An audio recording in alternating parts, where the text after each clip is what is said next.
Bom, antes de darmos início ao Fórum Irrigação no Brasil, Diretrizes e Desafios, nós vamos receber aqui o palestrante,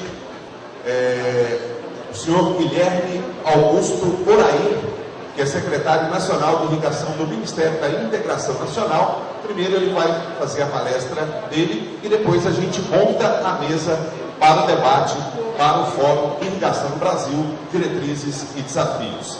Então, com os senhores e senhoras, o Guilherme Augusto Poraí.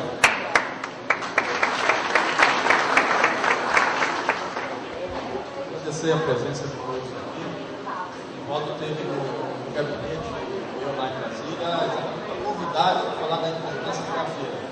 A minha pretensão aqui no evento é muito mais apresentar o que está acontecendo no governo federal, o que nós estamos discutindo da irrigação, o que está acontecendo no governo federal, o que nós estamos discutindo da irrigação nesse espaço institucional importante, e o que está acontecendo também um pouco em Minas Gerais, depois da composição da mesa.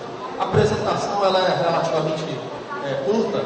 Para começar, eu sou filho dessa terra, sou nascido em Belo Horizonte, e tenho uma história familiar em São Gotardo, que é pertinho. Bom, primeiro, para começar, aqui estão elencadas, na verdade, as competências do Ministério da Integração Nacional. Estou representando aqui nesse evento o ministro Fernando Bezerra, e é importante colocar que ele é da irrigação, ele é nascido em Petrolina e tem toda uma história pessoal, como familiar, vinculada a projetos de irrigação e à atividade da agricultura irrigada. Isso é importante, porque quando ele assumiu em 2011, o primeiro desafio que ele colocou para o Ministério é instituir uma Secretaria Nacional de Irrigação. Então é o primeiro espaço que eu acho bastante importante para colocar, vou falar na verdade de 3 elementos aqui. Então a instituição da Secretaria Nacional de Irrigação, ela se deu em 2011. Eu estou secretário nacional há 7 meses, mas a secretaria mesmo ela só foi instituída em 2011. E tal o Paulo Romano aqui, que há pouco tempo, mais ou menos 14, 15 anos atrás, ele foi secretário de Recursos Hídricos no Meio Ambiente, e ele tinha competências da irrigação e mais uma quantidade grande de competências. Então eu acho que isso é um elemento bastante importante. Então, das competências do Ministério da Integração Nacional, eu vou destacar o desenvolvimento regional, que é o carro-chefe do Ministério, mas também a importância de obras de infraestrutura hídrica. E aí, só para colocar, o projeto de integração do São Francisco é a grande obra do projeto do Ministério da Integração Nacional. O programa Água para Todos também é um programa importante que coloca uma defesa intransigente da universalização do acesso à água e da utilização consciente da água. E aí, tanto para consumo humano, como uso produtivo. E aí, colocada a nossa política nacional de irrigação, essa competência que é do Ministério da Integração Nacional.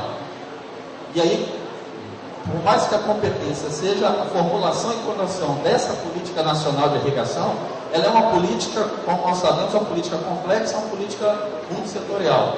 Então, nós temos que relacionar com uma série de setores, com outras políticas, recursos hídricos, meio ambiente, a política agrícola também.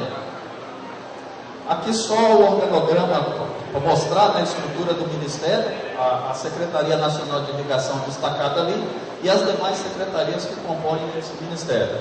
E depois as entidades, autarquias e empresas que estão vinculadas ao Ministério. Quero destacar nesse desenho aqui a Codevasf, muito mais pela participação que ela tem como uma empresa pública no âmbito da irrigação. A Codevasf e o DENOX também na construção de projetos públicos de irrigação, e aí, notadamente, do semiárido brasileiro, lembrar aqui do Jaíba, Gorutuba, Pirapora, alguns na região norte de Minas. A estrutura da secretaria também é uma novidade, nós construímos essa secretaria em 2011, o que eu quero destacar aqui nessa estrutura é muito mais como nós construímos as coordenações.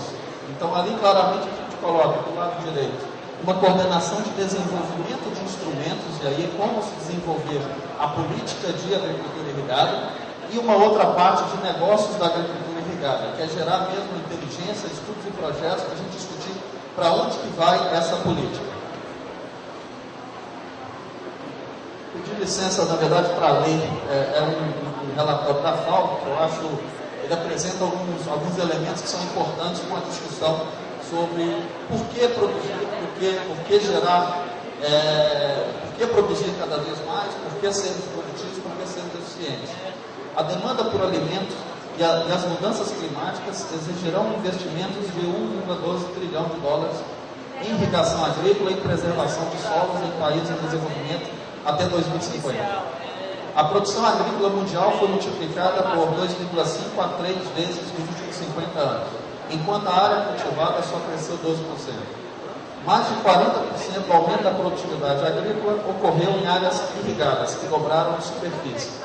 Qual que é o elemento? O que nós temos que discutir aqui? Como levar inovação, como levar ciência e tecnologia para o campo, para que se possa produzir com maior eficiência, maior produtividade. E a irrigação se pretende a isso. De forma simplificada, a irrigação é colocar água, a quantidade certa de água, no momento certo, na hora certa. É simples entender o que é irrigação. Na hora que você vai para a prática, o manejo, a conservação, todo o trabalho que a gente tem que fazer, ele é muito mais complicado. E aí eu cheguei ontem aqui em Araguari e eu vi uma história que eu achei interessante. De uma cafeicultora que produz com gotejamento e falou que estava com um problema de rato nas suas mangueiras. Tem um rato que descobriu que a mangueira de irrigação tem água, ele fura e usa de beber. E aí essa inteligência, como que vai enfrentar isso? Um desavisado pode falar, vamos encher de ratoeira, vamos assassinar esses ratos todos. Mas como conjugar uma produção agrícola, a ocupação do territorial produzindo, ao mesmo tempo com proteção ambiental? E o Matuto, que trabalha para ela, falou, não, doutora, é muito simples. Nós fura aqui o reservatório, deixa uma água caindo aqui, que aí os ratos não vão mais ir lá na mangueira, eles vão ver que tem água aqui. Por que isso eu acho importante? Que a produção, a tecnologia, ela não se dá só na academia, mas se dá também no campo. Então, esse tipo de informação, muito mais do que levar essa pessoa que teve essa ideia genial para dentro das escolas, nós temos que levar a universidade para conhecer essa atividade, para conhecer o que se faz realmente no campo e para a produção de conhecimento e produção tecnológica dentro do campo. Bom, aí nessa linha de fatores que levam à necessidade de aumentar a produção agrícola, um primeiro elemento, o crescimento populacional é essencial a gente discutir. A estimativa é que o mundo vai chegar a 9 bilhões de pessoas no seu auge e depois tende a manter essa população. Mas mostra que nós estamos num crescente ainda grande de crescimento da população mundial. E aí um outro fator também muito importante, o processo de urbanização. O Brasil viveu um processo rápido de urbanização, continua nesse processo de urbanização e o mundo está vivendo esse processo. E é interessante a gente colocar que a urbanização leva à necessidade de que a produção de alimentos no campo tem que chegar às pessoas consumidoras. Então, fazer esse vínculo entre o campo e a cidade.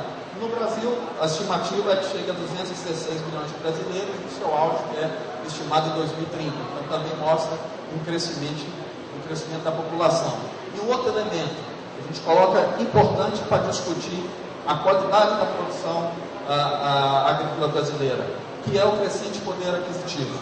Nós podemos estimar que o Brasil ele teve um crescimento de renda per capita nos últimos 10 anos de 100%, na verdade. Então, dobrou a renda per capita brasileira nesse período. Se a gente colocar a China, multiplicou por 9. Então, no período de 15 anos, não 10, mas no período de 15 anos, se multiplicou por 9 a renda per capita. E a renda leva a necessidade, aqui, mostrar um gráfico rapidamente, eu me apropriei de um gráfico produzido pela AgroConsult, que eu acho bem interessante. É um gráfico simples, mas ele mostra um elemento dessa relação direta que a gente tem de renda com a qualidade e, considerando a qualidade, nós estamos falando em quantidade de proteínas por unidade de alimento. Aqui só uma referência, o desenho aqui representa o consumo de uma família no Chad, o consumo médio de uma família fiduciário de alimentos. Então a gente vê muito produto primário, né? Então e aqui, à medida que nós vamos passando no gráfico, países de renda média já conseguem ter alguns produtos básicos. Aqui China, um consumo ali de 57 dólares por família no mês. Então nós já vemos a transformação que mostra a qualidade dos alimentos que entram na mesa à medida que a renda vai aumentando. Aqui uma referência e aí já mostra maior variedade de produtos, alguns enlatados, alguns embutidos, mas já mostra essa variedade. Aqui uma referência do México, já vai levando um critério de qualidade, está cheio de Coca-Cola ali ao fundo, né, mas já mostra o beneficiamento dessa produção e do consumo. Aqui os Estados Unidos, não é muito bom não, porque essa pizza gigante aí tem um probleminha de obesidade, mas é uma referência alimentar dos Estados Unidos. E o último desenho que nós colocamos aqui é da Alemanha, então mostra a qualidade do consumo de uma família alemã. Aqui só para colocar algumas referências, que eu acho importante diferenciar a agricultura da agricultura irrigada, a agricultura de sequeira da agricultura irrigada.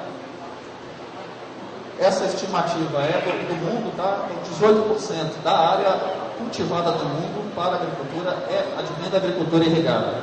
Só que esses 18% representam 44% da produção, e a produção contada em toneladas mesmo.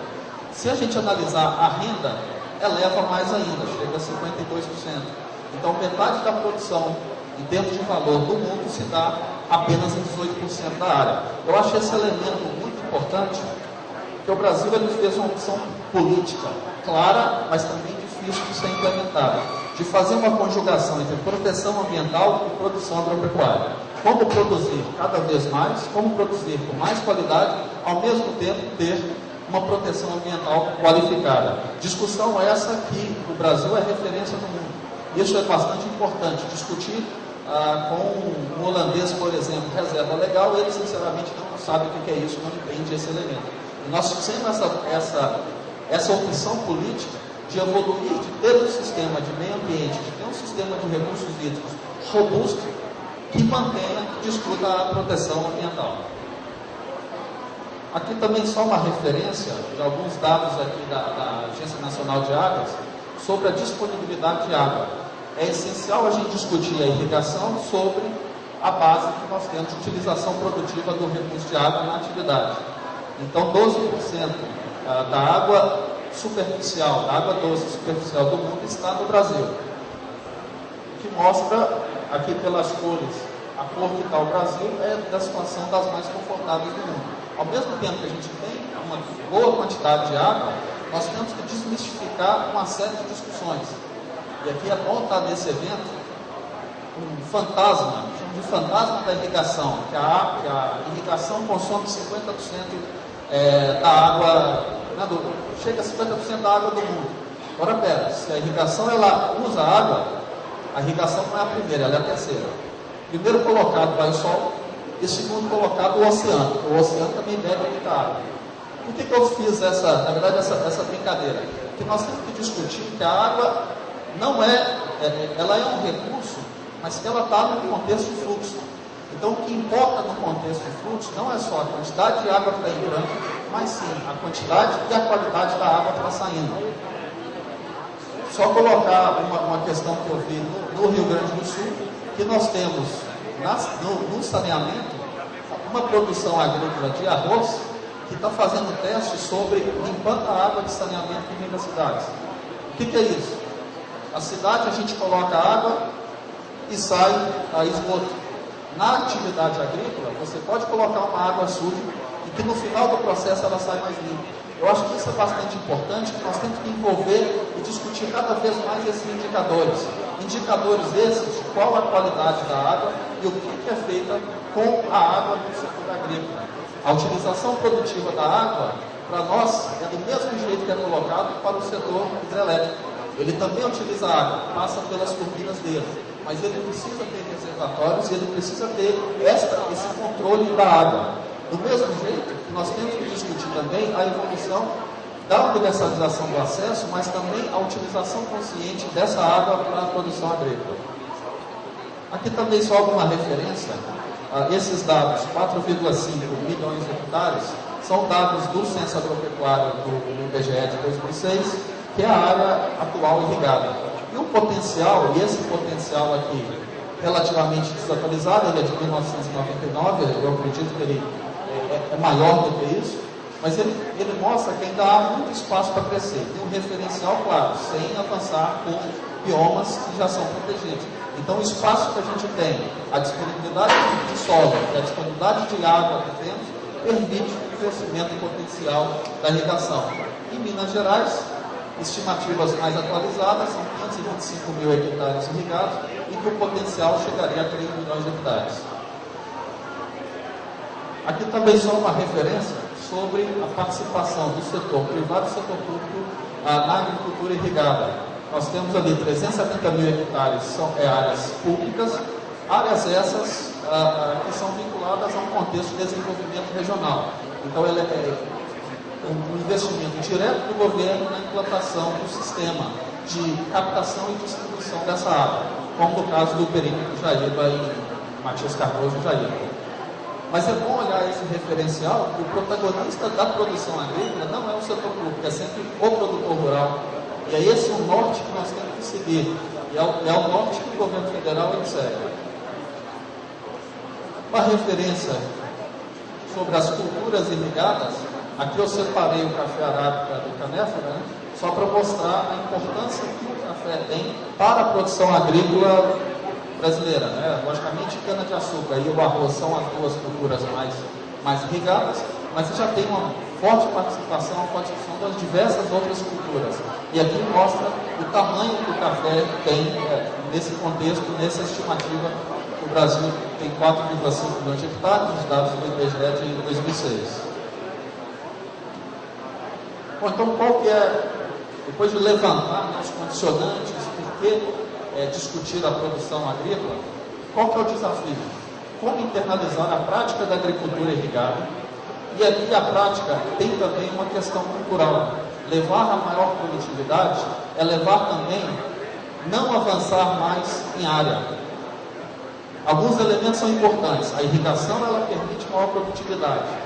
E a irrigação, ela sempre agiu, e aqui, principalmente no Brasil, por meio de alguns pioneiros. O setor público sempre chegou depois. O começo da irrigação em Araguari se deu a partir de alguns pioneiros que começaram com a prática da agricultura irrigada e permitiu o aumento da produtividade. Depois nós temos a difusão do conhecimento por parte do setor público, algumas organizações de produtores, isso aí também é essencial essa participação, mas ela mostra que nós temos que internalizar essa prática para discutir a utilização da irrigação. Agora tem que ser uma utilização que eu falo consciente. O que é consciente? Que ela tem que ser pautada em critérios tecnológicos e pautada em critérios de sustentabilidade. É uma discussão muito complicada, mas é essencial a gente discutir a eficiência do uso da água na atividade agrícola e a eficiência do uso do solo na atividade agrícola. Então, com tecnologia e aí com conhecimento, com formação, nós estamos falando de manejo, nós estamos falando de conservação. E também entender que a irrigação ela é um instrumento de desenvolvimento econômico e inclusão social. Isso é bastante importante. A Presidenta da República, quando ela criou a Secretaria Nacional de Irrigação, e depois tem um outro movimento importante, que é a aprovação da Política Nacional de Irrigação, ela coloca como pilar básico o desenvolvimento econômico com inclusão social. E a irrigação, ela ou a atividade agrícola como um todo, mas parcialmente a atividade agrícola irrigada ela é geradora de emprego, geradora de renda, com um investimento baixo e que permite aí exportação, permite aí um crescimento do desenvolvimento econômico do Brasil bastante interessante. Agora eu coloquei até de vermelho, eu falo o ambiente que nós estamos aqui. E aí os diversos fóruns que eu coloco, eu gosto de ser muito mais um ouvinte do que um explanador. Eu quero saber quais são os problemas para também ver como é que seria, qual que é a minha atuação. E aí a gente coloca quais são os problemas, o que se levanta dos problemas para a expansão dessa produção. Primeiro, necessidade de atender à proteção ambiental. Então, como ter um sistema como ter um licenciamento ambiental, outorga de uso de recursos hídricos, um procedimento que seja simplificado, um procedimento que seja conhecido, mas que seja objetivo e que seja ágil. Eu acho que esse é um grande elemento, um grande gargalo. E aí também tem que colocar outros dois fatores. Da disponibilidade de solos de água, que é a permissão, a possibilidade de produzir mais, mas também demandas dos consumidores. Então é reconhecer que a atividade agrícola é um negócio. E se ela é um negócio, ela vai envolver riscos. E como nós temos que tratar em todo um sistema para poder fazer a redução de risco, por parte dos agentes privados, mas também por parte das instituições públicas. E o que dificulta a expansão da irrigação? Então, o primeiro elemento, mais importante de todos, é essa adequação à legislação ambiental e a concessão de outorgas da água. Depois eu tenho um elemento para mostrar o que está evoluindo sobre utilidade pública, que mostra um caminho interessante, mas é bom a gente colocar algumas questões que Minas evoluiu bastante nisso. É uma discussão de licenciamento e outorga coletivos. O que é isso? Ao invés de ter um processo por produtor, a Secretaria de Agricultura ela organiza o espaço territorial para série de produtores, e aí a unidade de planejamento normalmente é bacia hidrográfica, para que tenha um único processo para todos esses produtores. Isso facilita muito o trabalho do setor de meio ambiente e do setor de recursos hídricos também. Então é um avanço institucional que eu acho bastante interessante. Um outro elemento sobre a irrigação é a oferta de infraestrutura. E aqui a gente não coloca a infraestrutura que está na produção, e sim aquela que apoia a produção, principalmente a questão da energia elétrica. Então, o acesso, e aí não só o acesso, mas também a qualidade da energia elétrica que chega e o preço dessa energia elétrica. No mundo urbano, a energia já está consolidada. No mundo rural, ainda falta muito ainda a se evoluir. O programa de eletrificação rural, o programa de acesso à energia elétrica para o mundo rural, ele já está praticamente universalizado no consumidor residencial. Né? Agora nós temos que colocar também um programa de investimentos para a energia elétrica, para a atividade produtiva. É essencial essa questão da energia elétrica, que é um dos principais gargalos. Mas também nós temos que entender o apoio à produção como uma infraestrutura toda colocada, uma infraestrutura logística, uma infraestrutura de armazenamento, uma infraestrutura que dá apoio à atividade agrícola. E um terceiro elemento, o crédito, e aí não só as condições de crédito agrícola, mas a possibilidade de que esse crédito venha a servir ao produtor, e aí pensando numa política securitária que seja favorável. Bom, aqui eu coloquei um desenho de forma simples, não é o fórum aqui já conhece exatamente isso, mas é colocar a agricultura irrigada vinculada ao ciclo hidrológico, colocar que essa água ela está dentro de um sistema. Então é um trabalho que a gente faz de apoio ao produtor para difundir essa ideia do ciclo, essa ideia de que a água é fluxo. E se a água é fluxo, nós temos que ver a qualidade e a forma eficiente de utilização produtiva desse recurso de água na atividade agrícola. E é um desenho interessante que nós estamos colocando com todos os elementos de proteção ambiental, né? O topo de morro ali sem nenhuma atividade, preservado, mas a produção agrícola se dando de forma integrada, utilizando a irrigação, ali nós temos pastagem, mas é uma forma de difundir a informação da atividade agrícola, um desenho até simplificado. Bom, qual que é o caminho que a Secretaria Nacional de Irrigação tem? Primeiro, um eixo estratégico de ampliar e garantir a eficiência da irrigação. Eu acho que isso é a essência da atividade do setor público, né? Que é levar mesmo o conhecimento de uma mão, mas também trazer as demandas para ver como que a gente equaciona, e discutindo sempre a questão da eficiência com o objetivo de expandir a área irrigada do país. Bom, esse é o segundo elemento que eu acho bastante importante. Primeiro, a criação da Secretaria. Segundo, a aprovação da Política Nacional de Irrigação. O que é essa política? É uma lei que foi aprovada no Congresso Nacional e sancionada pelo Presidente da República em janeiro de 2013. E ela apresenta diversos avanços. E aqui eu estou colocando quais são os instrumentos dessa política que mostra, primeiro, o que é uma política pública? É um conjunto de ações e decisões pautados por demandas da sociedade que tem que ser articulada no espaço público, no espaço institucional. Então, esses instrumentos é como se dá a política nacional de irrigação. Vou citar esses primeiros, que são os planos e projetos, que é, na verdade, um instrumento de planejamento, tanto para entes privados quanto para entes públicos, da forma de atuar. E aqui, por mais que a lei tenha sido aprovada só em 2013, o primeiro plano diretor de agricultura irrigada que foi lançado é o PAI-MG, o Plano Diretor de Agricultura Irrigada de Minas Gerais. Ele é um plano que ele tem algumas coisas bem interessantes. Primeiro, o princípio básico do plano é a articulação geral, a articulação permanente. Por que isso? Ele é um plano que preserva a condição de ser associativa. Qual é a essência desse plano? Colocar no espaço público toda a discussão da agricultura irrigada, a forma de atuar do setor público a partir da edição desse plano. E ele permite adaptações. Esse plano, essa metodologia de Minas Gerais, foi apoiada pelo Ministério da Integração Nacional e depois nós levamos para o Rio Grande do Sul, que já está elaborando o seu plano também.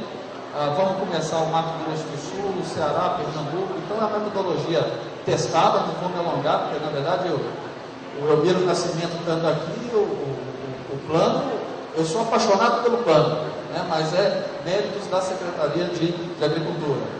E aí eu vou trazer aquele último elemento, aquele último instrumento, que é o Conselho Nacional de Irrigação. Esse conselho, nós vamos criar ele, a lei instituiu um instrumento, mas ele precisa ser regulamentado. E nós vamos criar ele em julho desse ano, em Belo Horizonte, quando do Superagro nós vamos fazer um seminário de agricultura irrigada e lançar esse Conselho Nacional de Irrigação, que pretende ser um espaço institucional para a discussão dos problemas e para o acompanhamento dessa política nacional de irrigação. Os demais instrumentos, o meu trabalho, o trabalho da Secretaria Nacional de Irrigação, instrumentalizar essa política e fazer com que ela funcione. E aqui eu quero trazer uma novidade que entrou nessa política nacional de irrigação, que é esse artigo aqui. O que está? Qual que é a situação? Para o setor de meio ambiente e a legislação de meio ambiente, você não pode fazer intervenção em área de preservação permanente. Só que tem alguns setores que isso é permitido. Então, esse elemento, essa questão é muito importante. Para quais setores que era permitido? Para o saneamento, por uma condição lógica, clara, mas também para o setor hidrelétrico e para o setor de mineração.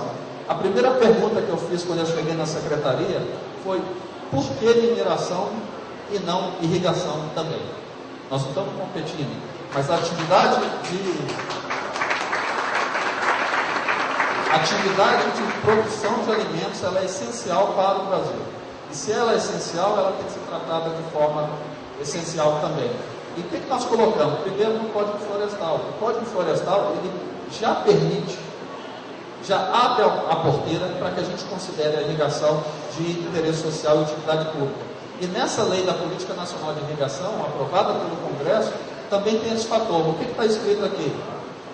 Que a irrigação poderá ser considerada de utilidade pública para efeito de licenciamento ambiental, quando essencial para o desenvolvimento social e econômico. O que nós queremos? Articular do mesmo jeito que o setor de mineração articulou. A lei já permite, passível de um regulamento. Então, nós temos uma proposição de decreto que está tramitando no governo federal, que fala quais são os critérios e como que a irrigação pode ser atividade disso. E é essencial que a gente discuta. Tanto que no dispositivo da lei que nós colocamos, a gente bota inclusive, para quê? Para reforçar que a irrigação, inclusive, barramentos de cursos d'água. Então, essa essência, os principais motivos que imperam a irrigação é a construção de barramentos. A partir daqui, a partir da edição desse decreto, nós vamos conseguir construir barramentos, desde que se cumpre com os requisitos ambientais, de compensação e tal. Mas qual é o caminho? A simplificação dos procedimentos e a possibilidade de fazer. Eu acho isso bastante importante. Bom, aqui mais um elemento também nessa ideia do Conselho Nacional de Irrigação. Nós instituímos o Fórum Permanente da Agricultura Irrigada. É um espaço virtual na internet, mas também com reuniões presenciais, que é um espaço privilegiado para a discussão da irrigação no Brasil. Esse é só a cara do site aqui, mas é um espaço bastante importante que foi instituído pelo Ministério da Integração Nacional. Para quê? Para que permitir ao setor público ouvir o setor produtivo, para saber quais são as suas demandas, e permitir também esse relacionamento com o setor. Bom, sobre alguns instrumentos que já estão funcionando, um dos instrumentos da Política Nacional de Irrigação é incentivo fiscal, crédito e seguro agrícola, é um instrumento. É uma ideia, tem que ser incentivado, tem que ter incentivos, tem que ter crédito. Então, depende de uma regulamentação. Esse é um exemplo de um instrumento que foi regulamentado em janeiro desse ano também, no âmbito do Ministério da Integração Nacional, que permite a isenção. O que é isso? Pessoa jurídica, quando for fazer atividade agrícola, ela encaminha o projeto para o Ministério da Integração Nacional, que faz o enquadramento daquela infraestrutura, e aí quando a gente coloca a infraestrutura, tanto a infraestrutura física, como também equipamentos de irrigação, tudo que compõe um projeto de irrigação, fazendo o enquadramento desse projeto nesse rede, nesse instrumento, e permite a isenção total do PIS e COFINS. Representa 9,25% de uma conta. Eu acho esse um instrumento bastante importante e que já está mostrando resultados. Bom, o terceiro movimento que foi realizado foi em novembro do ano passado, quando nós lançamos o Programa Mais Irrigação. O Programa Mais Irrigação, só pincelar ele rapidamente, ele é um programa estratégico voltado para a irrigação pública. É o fazer de uma forma diferente o que o governo já faz de irrigação pública. Então é só mesmo para apresentar esse programa Mais Irrigação e dizer que nós estamos no caminho. Primeiro, a criação da Secretaria, o lançamento de um programa de irrigação pública, a aprovação de uma política nacional de irrigação e que leve claramente à criação de planos nacionais e planos estaduais de agricultura irrigada e depois programas de apoio ao agricultor. Então, o meu desejo é que eu possa lançar um programa para a agricultura irrigada e aí voltado para o investidor privado. Então, colocar que esse é o terceiro movimento que já foi conseguido pelo governo e representa um elemento bastante importante que mostra a importância que a irrigação está voltando a ter no governo federal. Bom, é isso, é uma apresentação curta, deixar o meu contato aqui na Secretaria Nacional de Irrigação, Guilherme. Esse endereço do nosso site, integração.gov.br, colocar mesmo a Secretaria à disposição e dizer da minha satisfação de estar aqui. Eu acho que a essência da uma atividade, a essência do apoio institucional que o governo quer é trazer, ouvir e trazer alguns elementos, trazer novidades, mostrar resultados. Eu acho que a gente já tem alguns elementos mostrados aqui e ainda muito para se avançar. Obrigado.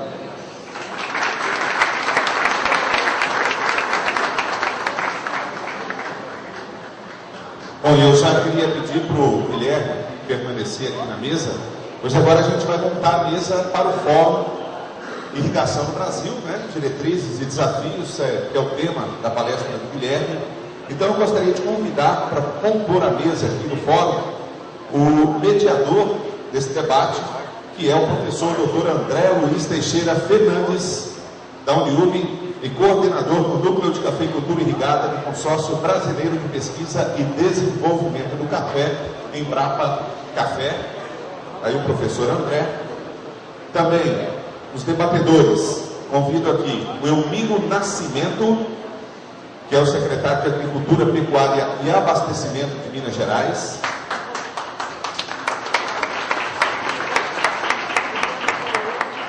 Representando aqui o Adriano Magalhães, que é o secretário de Estado de Meio Ambiente e Desenvolvimento Sustentável de Minas, eu convido o José Roberto Venturi. José Roberto vai representar aqui o Adriano Magalhães.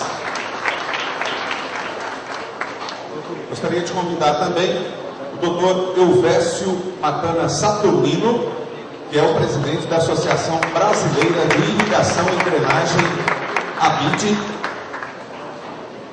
Convido também o senhor Paulo Romano, que é secretário adjunto da Secretaria de Agricultura, Pecuária e Abastecimento de Minas Gerais. Muito obrigado pela presença. E produtor rural, Décio Bruxel, também que comporá a mesa do Fórum Irrigação do Brasil, Diretrizes e Desafios. Mesa composta, eu passo a palavra, então, ao professor Dr. André Luiz Teixeira Fernandes.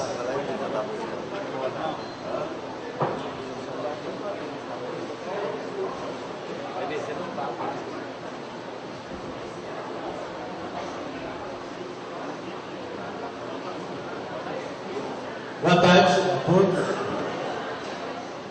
Vamos dar início a essa atividade do Fórum de Irrigação, mostrando aí aos senhores o que vai ser a sistemática desse debate.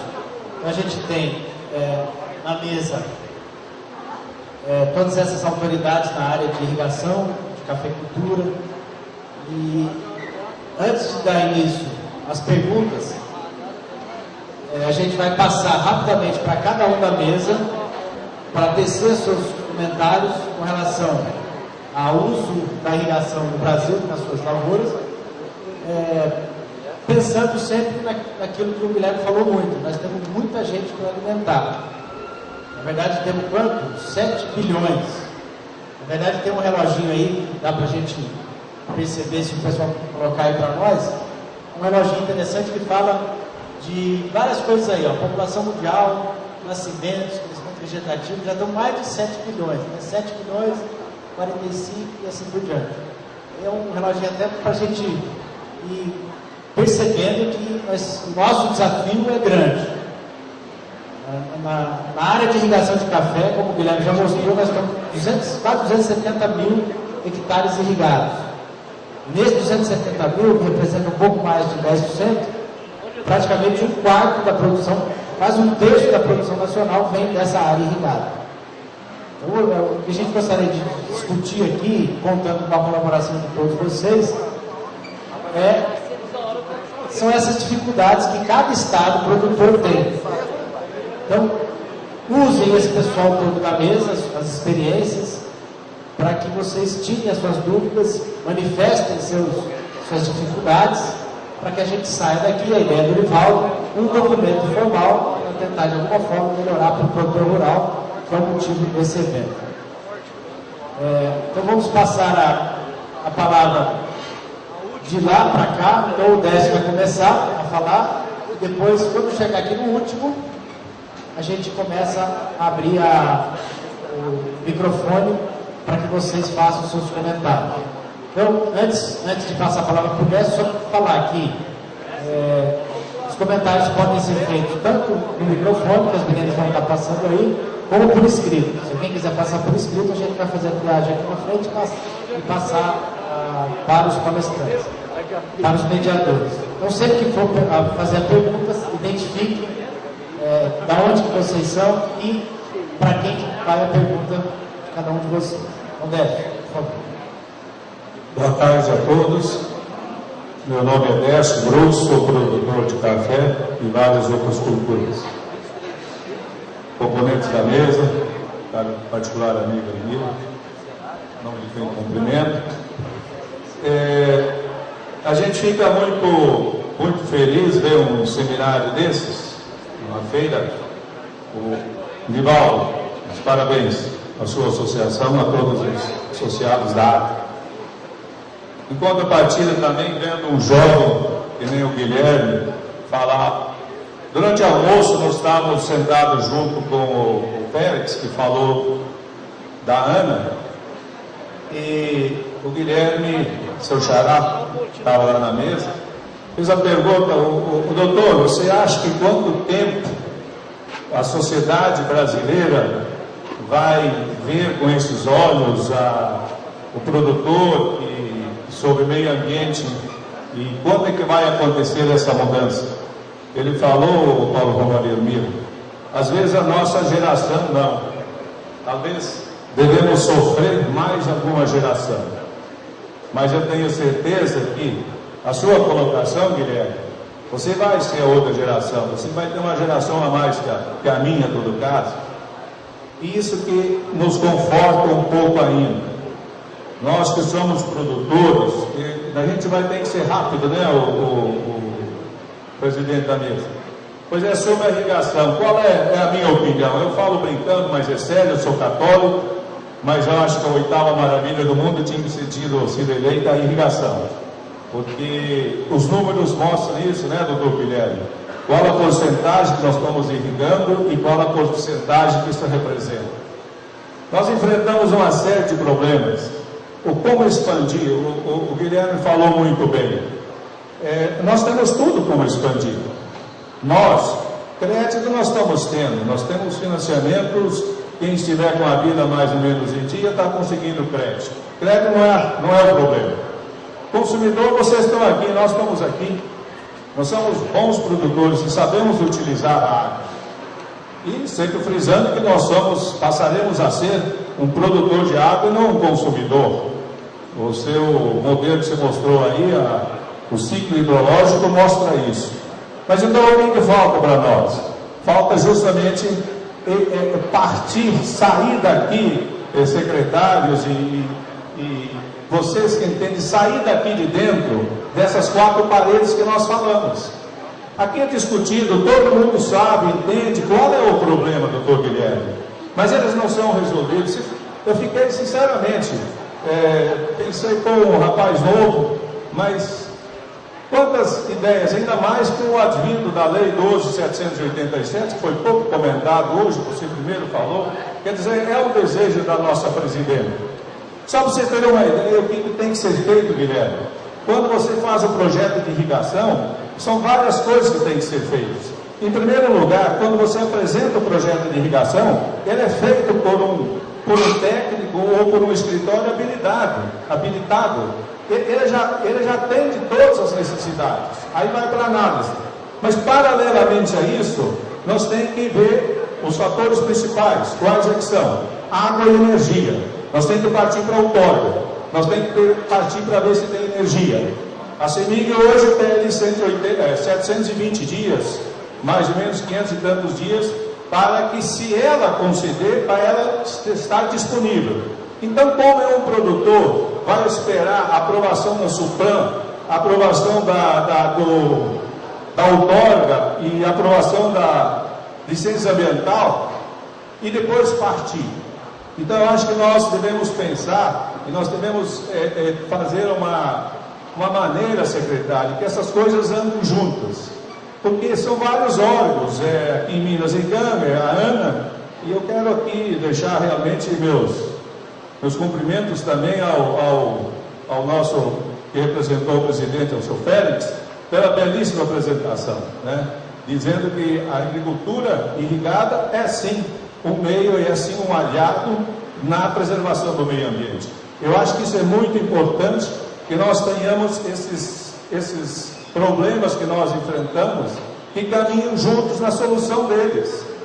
É muito burocrático, é muito demorado essas nossas soluções. Eu queria falar aqui ao representante da Secretaria do Meio Ambiente, que nós não estamos criticando a falta de capacidade dos técnicos, de maneira alguma, mas talvez sejam poucos pela demanda, ainda mais hoje que nós temos um Plano Nacional de Irrigação, que se reveja esse quadro de funcionários, que se faça, às vezes, que nem na Justiça, se vê quais os processos que estão lá e se resolva eles e se dá o destino correto.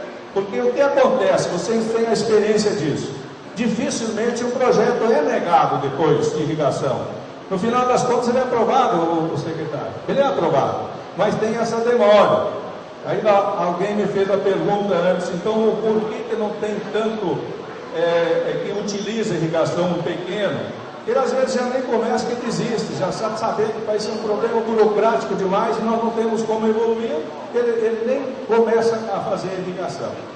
Quer dizer, a irrigação tranquilamente, vocês vejam bem, às vezes a gente banca advogado do diabo, mas em Minas não tem o feijão das águas e tem o feijão das secas. Isso é uma barbaridade. Você está entendendo? Pô, feijão da seca, feijão da água, você corre o risco de perder. Nós temos irrigação que nos garanta isso. Nós temos zoneamento agrícola que nos permite escolher as culturas adequadas a serem plantadas em épocas adequadas. Então, eu acho que nós devemos sim pensar e o que nós discutimos aqui internamente seja levado para fora, se vê bem a ideia, o que é o programa da irrigação que o Guilherme apresentou aqui. Coisa fantástica, é justamente isso que nós queremos. Assim como ele oferece o escritório, assim como ele oferece o seu endereço, que também o Ministério venha ao encontro do produtor e veja quais são os problemas deles, nós estamos prontos. Eu sempre falo o seguinte, eu não quero uma vírgula que a Supram me faça de errado, mas também não me atrase uma vírgula. Por que essa demora? Muito obrigado pela paciência, desculpa o desabafo, eu sou um produtor, amo a agricultura, temos vocação para isso, produzimos e temos certeza. E queria deixar aqui dizer que é muito válido, que sozinhos iremos mais depressa, mas juntos iremos bem mais longe.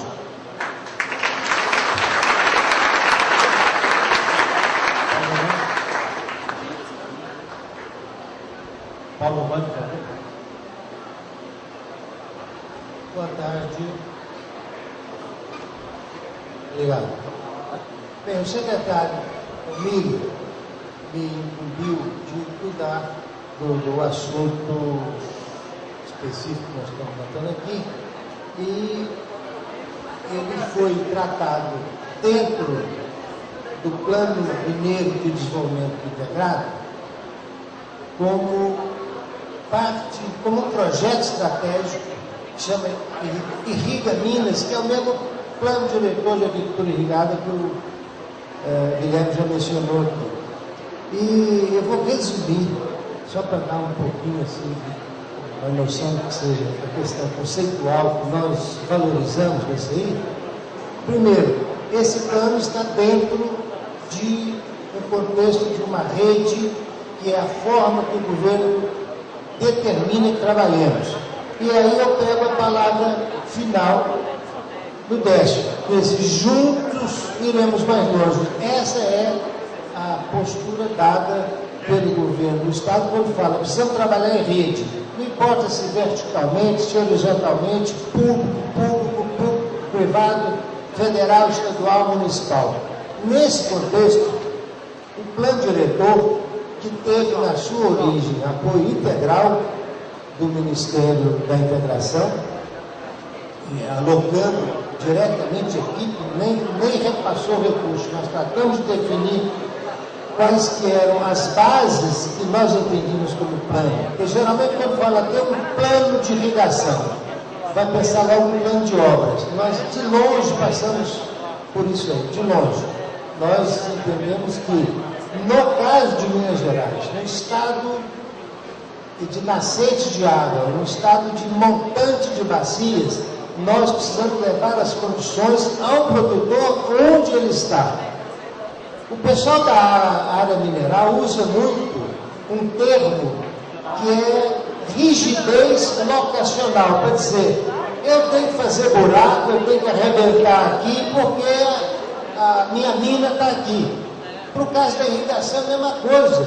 Nós temos que levar as condições, porque o produtor já está instalado. Nós não estamos tratando de projetos públicos, onde nós vamos fazer infraestrutura para levar o produtor para lá.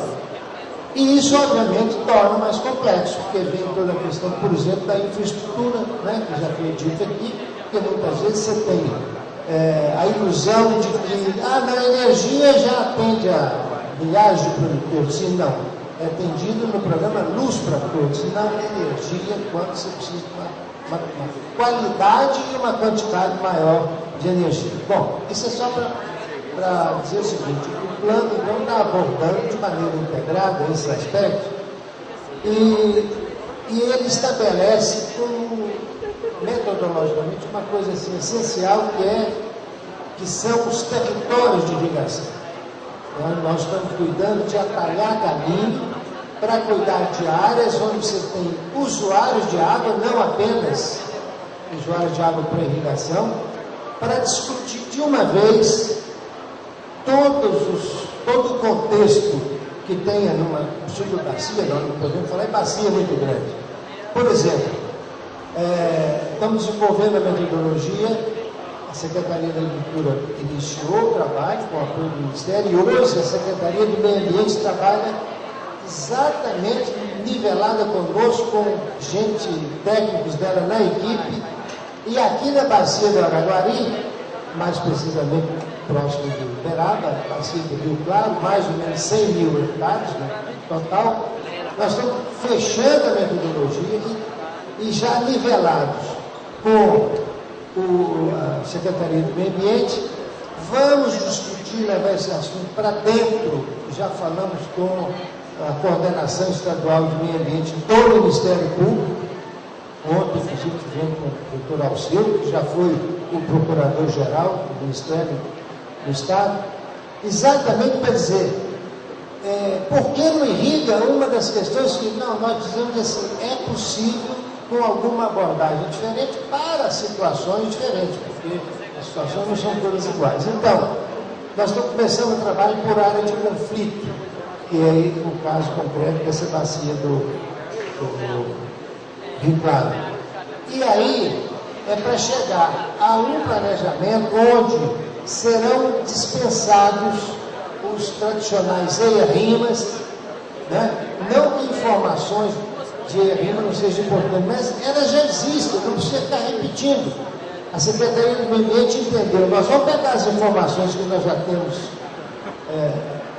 satisfatoriamente daquela bacia e descrever como é que é a vegetação natural, como é que é a fauna, né? Reduz custo tremendamente, reduz tempo e com uma possibilidade de uma consistência muito maior, tempo de análise menor, segurança de quem vai decidir melhor. Esse é o caso de outorga e licenciamento coletivo. Eu quero dar um exemplo, o secretário Emílio e o secretário Adriano assinaram um encaminhamento ao governador, que já se transformou em decreto, por exemplo, uma metodologia para aferir indicadores de sustentabilidade em propriedade agrícola. A mesma coisa que foi feito numa propriedade, quer dizer, o mesmo procedimento institucional, nós também queremos fazer. A hora que estiver pronto, os dois secretários encaminhariam ao governador para a gente ter tudo nivelado, para nós também evitarmos aquilo que é uma reclamação recorrente dos empreendedores junto aos órgãos ambientais. É que cada lugar, cada técnico faz um tipo de interpretação e uma análise. Então isso facilitaria a vida de todo mundo.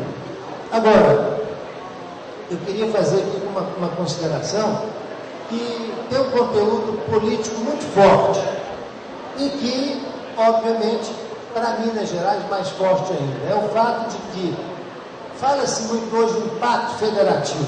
Em relação à água, nós temos que entender o seguinte, né? O Guilherme já ouviu isso, concorda conosco, não apenas porque é mineiro, porque é um gestor de visão. Já discutimos isso em outras áreas do governo federal, mas, sobretudo, somos nós mineiros que temos que reunir forças políticas para entender o seguinte: ou nós utilizamos a água que nasce e corre pelo território mineiro, ou ela vai para rios de domínio da União e nós perdemos o acesso, a não ser pedindo. O caso, por exemplo, da transposição do Rio São Francisco, não estou entrando no mérito do projeto, mas quando a água chega no São Francisco, ela pode ser lá na cabeceira. O governo federal não tem que pedir licença a Minas para fazer outorga daquela água. Tá certo? Então, esse é um ponto capital. Nós devemos ter isso como estímulo. Fazer a conservação de água, fazer a reservação de água e fazer uso das águas que caem em Minas, que correm em Minas, primeiro para o benefício dos mineiros. Esse é um posicionamento que eu acho que tem que ser alimentado. Eu quero dar uma informação que o Guilherme hoje, não sei se ficou muito claro aqui, mas se for eu vou repetir. Ontem, inclusive, atendendo à orientação do Ministério da Irrigação, da Secretaria de Irrigação, eu ajudei respondendo um questionário, tem uma empresa que foi contratada, para elaborar para o Ministério uma resposta para o seguinte posicionamento: qual é o custo de não irrigar? Porque essa é uma outra maneira também de pressionar. Então, o Ministério, com esses dados, ele certamente pode ter melhores condições de trabalhar no seu plano federal. Bom, e aqui uma outra coisa importante, que o prefeito, eu fiquei muito feliz de ouvir o prefeito de Araguari dizendo que vai entrar nessa área de licenciamento ambiental. E eu quero aqui repetir palavras do secretário Adriano, em reunião realizada aqui em Araguari, há 2 anos atrás, que ele disse: nós temos dificuldade de pessoal para responder às demandas que estão postas e outras que virão. Por que vocês não mobilizam os prefeitos?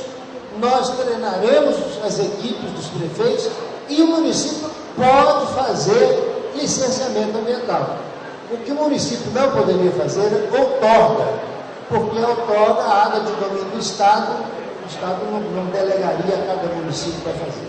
Foi bem claro assim, mas todo o processo de análise ambiental, inclusive para a outorga, o município pode fazer, ele só não pode expedir a outorga.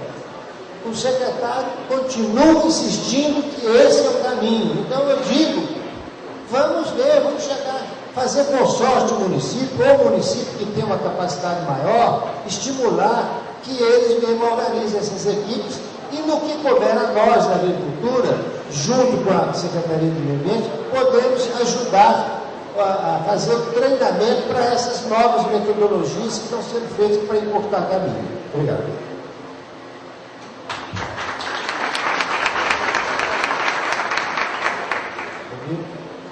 Boa tarde. Antes eu gostaria de cumprimentar o Guilherme pela sua palestra. O Guilherme, como ele mesmo falou, é mineiro de Belo Horizonte, tem raiz aqui em São Gotardo. E mais interessante que ele foi formado na escola de governo, foi utilizado pelo governador Anastasia para que alguém possa impulsionar a própria ação do governo em si. Tanto é que ele saiu tão bem da escola que já foi guindado lá para a área federal, pela competência dele. Mas gostaria de cumprimentar a todos da mesa e dizer, atentamente o Décio tem como irmão pela afinidade que temos, e hoje o orgulho nosso da região é dizer que ele é um dos maiores produtores do Brasil, um dos maiores irrigantes privados do país, graças ao seu dinamismo. E quando ele fala em relação à memória, justamente é isso que nós estamos aí querendo, é que possa agilizar as ações do governo. E qual a facilidade do governo hoje, apesar da burocracia, apesar o que eu falei na parte da manhã, em relação ao que o governador Anastasia implementou, e desde a época do governador Aécio Neves, ele como vice-governador, como secretário de planejamento, implementou que foi o Estado em rede, para que realmente possa agilizar as ações. Essa mesma conversa que tivemos aqui, no ano passado, o Zé Roberto, o Rodrigo, teve aqui, nós, a pedido do Chico Dorival e do Serginho, nós fizemos uma reunião com os prefeitos que aqui estavam, para poder agilizar o que o Paulo Romano falou. Porque hoje, vocês não imaginam a burocracia que é o Estado. Você fazer um concurso público hoje, como já foi autorizado na própria SEMAT, na própria Emater, que está muito carente de pessoal, demora um ano. Infelizmente, você tem que respeitar a burocracia legal. Você não pode, de um dia para o outro, fazer. Aqui nós não somos iniciativa privada, nós somos o governo, e o governo praticamente é fiscalizado. Então, na época, nós reunimos com o Adriano, os prefeitos ficaram, inclusive, de alocar técnicos, contratar técnicos para que possa agilizar a demanda reprimida que tem na SEMAT, que não são culpa deles, realmente são milhares de processos, porque o governo passado, infelizmente, o secretário da época, ele travou muita coisa, mas muita mesmo. Mas, no fim, acho que só 1 ou 2 prefeitos, acho que nenhum praticamente, e ajudou nisso aí. Então, nós precisamos, sim, dessa parceria, dessa interação, para que possamos agilizar os processos. Você não imagina o quanto que nós estamos aí ansiosos para isso, para que realmente possamos aí produzir cada vez mais. E o governo, como eu falei, está sensível a isso, ele quer ajudar, mas precisa também da ajuda da iniciativa privada. Eu estava conversando ontem, nós lançamos lá em Belo Horizonte, o fórum que vamos fazer aqui na reunião do OIC, o encontro da cafeicultura, para que também possamos trazer gente do mundo inteiro. E tinha lá um jornalista colombiano, que é radicado no Brasil, tem 10 anos, ele trabalha num organismo internacional de notícias e tal. Aí ele veio me falar, falou assim, olha, vocês, o grande problema do Brasil hoje em relação à cafeicultura, é que vocês não divulgam o café. Na Colômbia, por exemplo, qualquer coisa, o governo banca e o produtor ajuda. E qualquer coisa, falando do café, para o mundo inteiro, estudando café, talvez o que falta no Brasil somente é isso. É ter essa parceria também com o produtor. Esperar a sua ação do governo, gente, é lento, é democrático, é burocrático. Nós estamos aí tentando aí, concluir o projeto Jaíba, por exemplo, que é o maior projeto de irrigação do mundo. Você não imagina a dificuldade que é quando chega no IBAMA, entrava tudo, é burocrático. Outro dia mesmo, o ministro esteve lá, o Guilherme, inclusive, estava junto. Achou o negócio uma maravilha, realmente é um negócio que orgulha a todos nós brasileiros pela grandiosidade que é o projeto. Mas está preso na bendita mata seca, mata atlântica, não sei o quê, que alguém falou, mas aquilo é mata. Até hoje não tem muito. Mas, olha, com toda sinceridade, o governo hoje está ágil, ele sabe da importância que é a produção para o Estado. Nós temos hoje essa interligação, acima de qualquer segmento partidário, com o governo federal. Aqui o grande exemplo em relação à integração regional. Temos hoje um ministro que é mineiro da agricultura, que é nosso conterrâneo aqui da região. Isso realmente é muito importante, vai ajudar muito. Mas temos sim que ter a parceria de todos vocês, para que as ações possam fluir com mais agilidade e, logicamente, vocês possam ter uma produção cada vez maior. E, logicamente, o governo descendente para que possa exportar para o mundo inteiro. O mundo está preocupado, como muito bem falou o Guilherme, com a produção brasileira. Quando a gente vai para o exterior, somente de ação de governo, ação governamental, a primeira coisa é ter uma reunião lá com alguma empresa, a primeira conversa, como é que vocês estão preservando o meio ambiente? Depois, como é que vocês estão produzindo para atender a nossa necessidade? Então, realmente, hoje é uma coisa fantástica. O produtor está ganhando, apesar que o café está em condições horríveis hoje, mas nós acreditamos, como muito bem falou o Roberto, as pessoas que entendem, o maior entendedor de café do mundo hoje, a perspectiva é boa. Mas precisamos produzir cada vez mais, melhorar a nossa qualidade do produto, para que possamos ofertar e, principalmente, agregar valor ao produto. O governo está empenhado em fazer de Minas o estado de maior irrigação. Nós temos essa capacidade, essa peculiaridade. O poder de irrigação nosso é fantástico. Nós temos condição de dobrar, triplicar a nossa produção. Basta desburocratizar um pouco e, principalmente, ter a ajuda de cada um de vocês. Obrigado.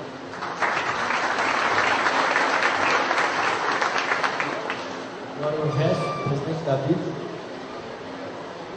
Eu queria, em primeiro lugar, cumprimentar o secretário Guilherme pela bela palestra, muito didática e muito enxuta, mas que ensina muito.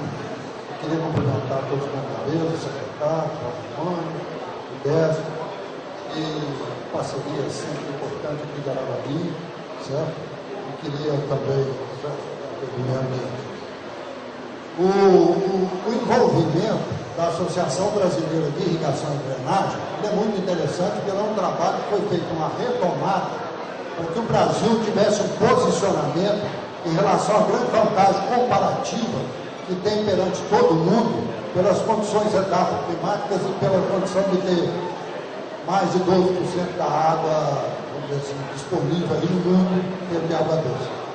Então eu tenho que dizer, em primeiro instante, que aqui em Araguari, justamente onde nós buscamos muita inspiração também para trabalhar nessa retomada, antes da virada do milênio, vindo aqui, e hoje eu me encontrava com o prefeito e entregava para ele uma memória, que inclusive o pai dele estava junto, em que é feito um diagnóstico aqui dentro de Araguari, o trabalho da água subterrânea, água superfície, social, toda essa problemática que ainda é desenvolvida.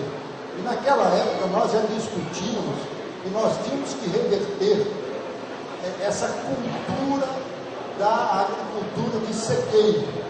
É um país que tem plano de safra em função de chuvas. E com todo esse potencial de mudança que nós temos nesse trabalho.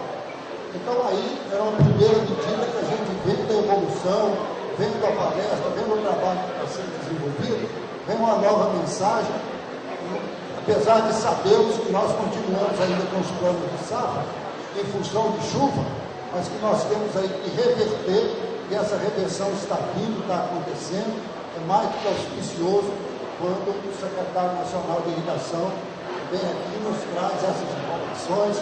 O governo de Minas, que tem trabalhado ombro a ombro conosco, e me lembro do doutor Paulo Romano conosco lá, também em parceria com Minas Gerais, em Montes Claros, a gente discutindo todos esses fundamentos para melhorar o planejamento, e essa ideia brilhante vinda da Secretaria da Agricultura com relação ao plano diretor, de fazer tudo nascer em função de bacias hidrográficas, em função de territórios, mas procurando a harmonia e procurando aquilo que é melhor sob o ponto de vista socioeconômico e ambiental. Então é um caminho bonito e é muito bom quando a gente vê o Estado sugerindo e a gente vê o governo federal abraçando. Então, quando a gente assiste um momento como esse, é um momento efetivamente muito especial. E eu aprendi muito, Guilherme, aqui na região de Araguari, com inclusive a grande parceria do André, que é o professor que coordena, mas principalmente com aquilo que foi criado também pelo governo federal, que foi trabalhar a ideia de todo mundo junto para equacionar esses problemas. Então tem o brilhantismo de um trabalho muito bem feito, que é um consórcio, e esse consórcio articula com todas as instituições com relação principalmente a estudar a cadeia do produto, estudar as cadeias calcadas, no caso em agricultura irrigada, aqui especificamente do café, mas mobilizando as inteligências de todo o país, e é um trabalho coordenado pelo consórcio que tem aqui o doutor Gabriel, que é da Embrapa Café, e é o coordenador do trabalho, com a equipe que tem dado uma contribuição enorme, o professor André faz parte. Então aí nós já temos um aprendizado que também veio muito a vir com o aprendizado de Minas Gerais, onde que teve a iniciativa também de um programa integrado, mobilizando todo mundo. Então aí a gente fica sempre na expectativa de quando vem uma Secretaria Nacional de Irrigação, de ver os mecanismos para que essa integração aconteça, porque são tantas as interfaces, são tantos os problemas, como o próprio Décio Bruxa, com a experiência que tem, com tantas vezes que a gente já discutiu isso, tantas interfaces para serem vencidas, que só mesmo o consórcio, só mesmo o impacto maior, podem trazer todas essas inteligências, porque nela está o desenvolvimento tecnológico, está a logística, está tudo para ser resolvido. E outro aspecto que aqui também, de Araguari, nós tivemos a oportunidade, muito convidei, nós temos que agradecer aí ao Reinaldo Caltano, nós tivemos que agradecer muito ao Nivaldo, que foi uma oportunidade, eu colocava para o prefeito, o Raul Belém, e mostrava para ele com o pai dele o trabalho lá feito, e foi o diagnóstico. Como é que é o estado da arte? São estudos, porque nós já estamos com mais de 10 anos que fizemos esse tipo de trabalho, e nessa evolução a gente tem que ver ganhos tecnológicos, problemas que nós temos aí nesse estrangulamento. E outro aspecto que essa estratégia da ABID tem a ver, foi uma decisão que veio desde a virada do milênio, e foi de exercitar parceria com cada um dos estados da federação. Só para dar uma ideia, quer dizer, ao longo desse período nós temos tido oportunidade, com essa decisão de 2 em 2 anos, conviver com estados que têm política com relação ao Nordeste. Então, Minas Gerais, inclusive, tem o privilégio de ter a região mineira da Sudeira, a região do semiárido, isso classifica Minas Gerais para estar presente como candidato a todos os anos às parcerias. Então, nós já exercitamos essa parceria, sempre trabalhando mais próximo do setor produtivo, Jair, na região de Montes Claros, como referência num determinado ano. Já tivemos a referência do Cerrado e trabalhando também a região do Cerrado, caminhando para isso. Então, ano passado, nós estávamos no Paraná, um estado que o próprio governo, e nós trabalhamos desde 2012, ao longo de 2012 e ao final de 2011, quando eles propuseram a parceria, o governo atento aos problemas e às perdas e a oportunidade que você tem com a agricultura irrigada, de você utilizar os seus fatores de produção todo ano, com mais oportunidade de geração de renda e emprego. O governo do Paraná, que nós temos que admitir, que é um dos estados que tem a agricultura mais desenvolvida no país, tivemos lá a oportunidade nessa parceria e discutindo ao final de 2011, que era muito importante aquele estado se articular, trabalhar, e lá foi desenvolvido, então, para ser apresentado no Congresso, que foi lá junto ao município de Cascavel, e termos lá a abertura com o engenheiro agrônomo Samek, que é o diretor da Binacional, o diretor-presidente da Itaipu Binacional, que ele colocar para todos aqueles.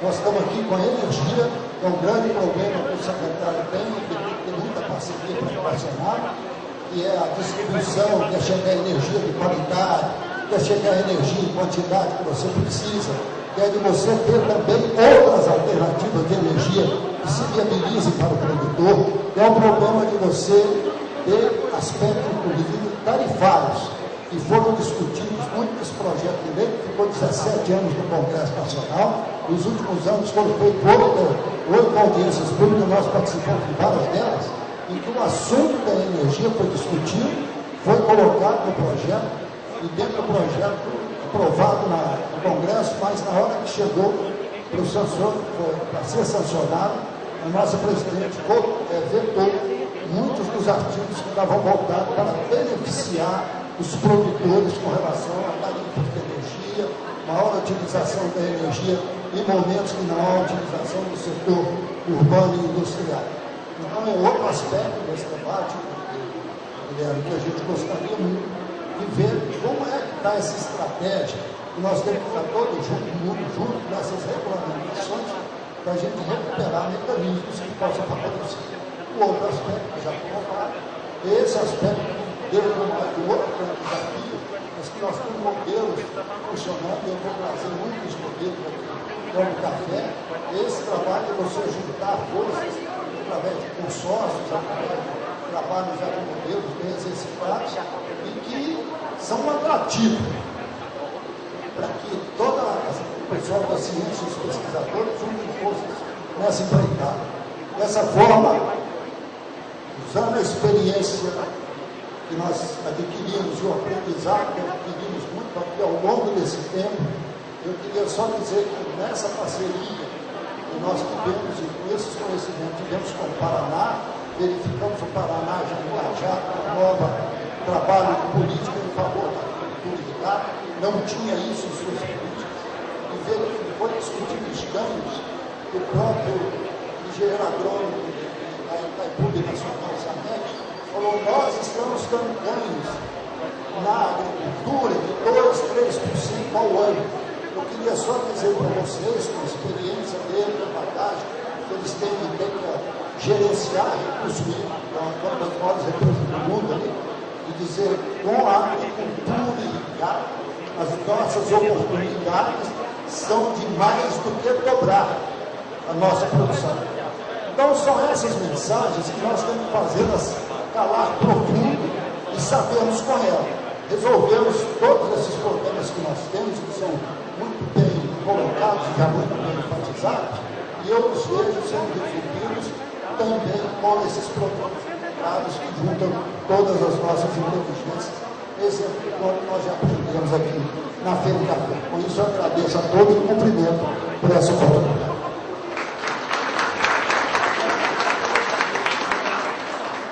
Obrigado, Eugênio. Antes da última contribuição aqui do Zé Roberto, só falar para o pessoal Mosca, o Sérgio Bronze, e a gente já vai começar com as perguntas, tá? Por escrito ou no microfone. Então, Zé Roberto, na sua turma. Boa tarde a todos. Primeiro, queria parabenizar o Guilherme pela palestra. doutor Elmílio e doutor Paulo pelas colocações. Lembrando a todos, doutor Elmílio, que a Prefeitura de Uberaba já tem um convênio com o Estado. A Prefeitura de Uberlândia deu sinal verde na palestra do CREA, do Conselho Regional de Engenharia, que também vai firmar um convênio com a Secretaria, de classe 1 a 4.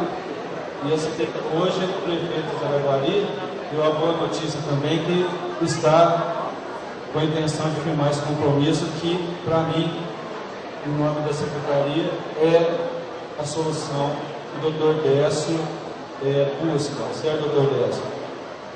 Voltando agora à complementação, a licença coletiva que o doutor Paulo colocou, muito bem, é um plano piloto que poderá ser estendido para todas as regiões, que tem tudo para dar certo e agilizar os programas da agricultura. Em relação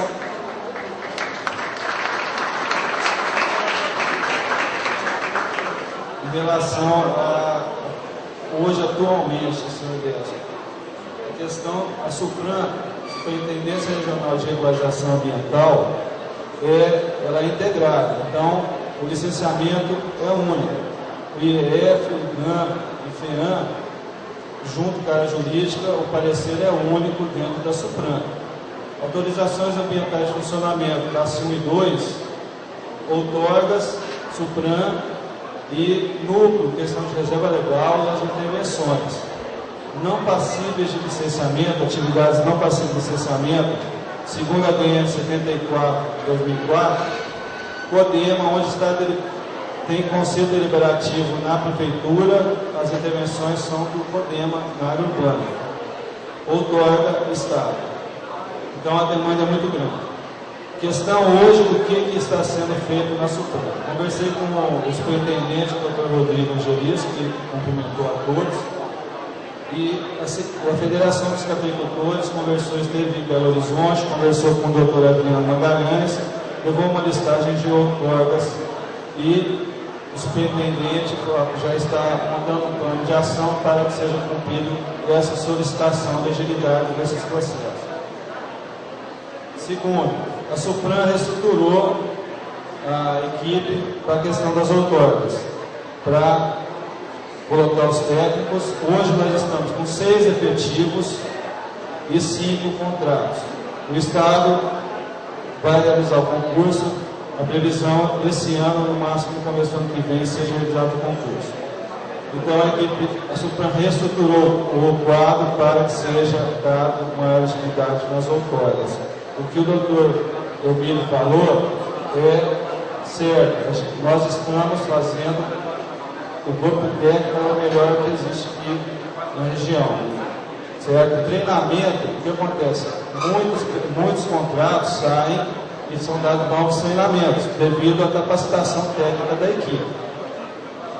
A SUPRAM tem uma parceria com a Federação dos Cafeicultores também para a implantação de um estágio e um técnico, que também está em andamento.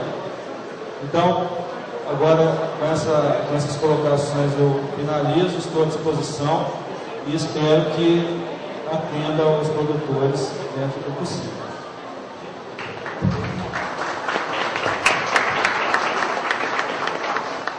Senhores, agora é com vocês. O microfone está aberto para as perguntas e considerações a respeito dessa mesa de debate.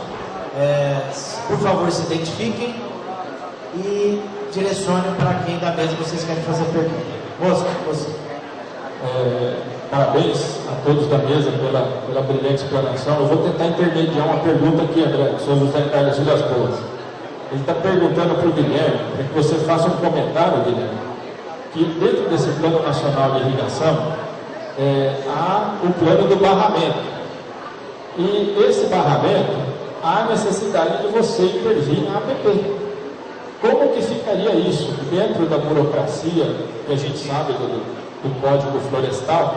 Como que o produtor, qual que é o caminho que o produtor teria para facilitar esse caminho desse barramento?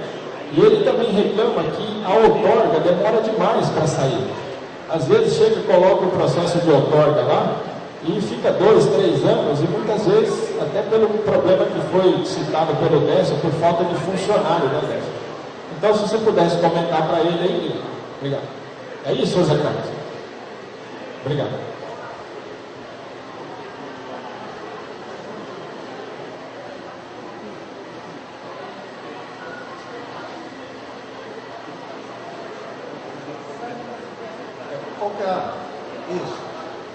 Qual que é a alteração que a lei está fazendo? Ela permite classificar a irrigação como de utilidade pública. O que muda? Tá? A intervenção em área de APP não pode ser feita. Você fala. Agora, em caso de utilidade pública, pode ser feito desde que siga alguns requisitos e desde que faça a compensação ambiental. Então, essa é a alteração que a lei está permitindo. O setor hidrelétrico constrói barragens. Ele faz intervenção em APP, mas ele faz intervenção em APP levantando quais são as condicionantes à compensação ambiental possível. Então, a evolução que se pretende é essa: permitir a ação desde que seguido alguns requisitos. Tá? Agora, tem que colocar alguma coisa. A Política Nacional de Irrigação, ela é uma lei que foi aprovada no Congresso. É uma lei federal que cria essa política. Esse instrumento, ele não tem uma eficácia direta, né? Depende do regulamento.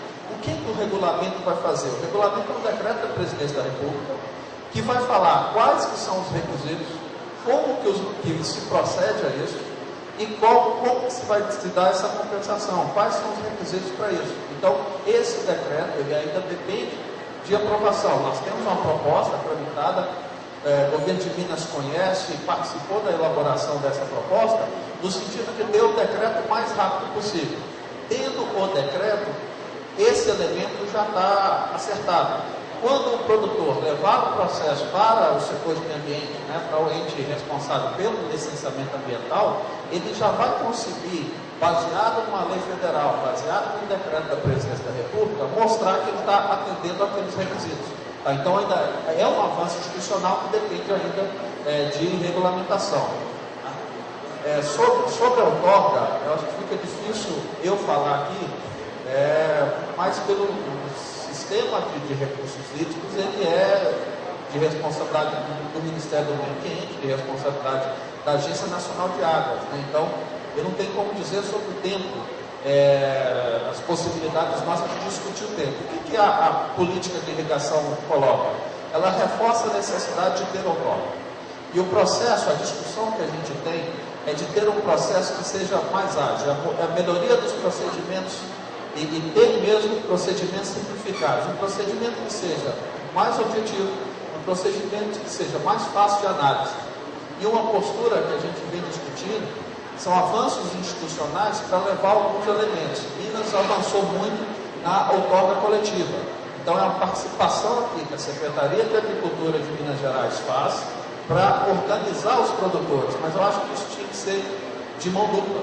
Um procedimento, a organização dos produtores permitiu um processo de outorga que seja coletivo. Por que isso facilita? Indo em qualquer órgão ambiental, qualquer órgão vinculado a estadual, municipal, federal, a quantidade de processos que chega é uma monstruosidade. A gente entra numa agência qualquer, são processos que formam aparelho. O que a gente precisa? A gente precisa fazer uma série de evoluções, tanto de procedimentos quanto do processo em si. Eu acho que esse é o caminho que tem que ser seguido, é a simplificação desse processo, que passa pela melhoria das condições do sistema, então a melhoria das condições da Secretaria de Meio Ambiente, mas passa também por uma pressão, e aí política, uma pressão da sociedade, para que a nossa legislação ela seja mais clara, mais simplificada. Eu acho que é o caminho que tem que ser seguido dessa forma. Evaldo, mais uma? Guilherme, obrigado pela presença, pela sua belíssima palestra, pessoal da mesa, obrigado também pela participação na nossa feira. Eu gostaria de falar o seguinte: o município ele pode decretar irrigação como atividade pública. Por exemplo, o município de Araguari, né? O município, através da Câmara, aprova que o município a irrigação é uma utilidade pública do município, é essencial para o município. O que você poderia me falar a respeito? Nivaldo, eu não tenho conhecimento jurídico suficiente, mas a gente coloca o que está colocado na lei. A lei aprovada no Congresso, ela coloca claramente que é obrigação do poder público federal. Então, cabe ao poder público federal declarar de utilidade pública. Então, seguindo os requisitos exclusivos dessa lei de irrigação, é competência da Presidência da República. Tá?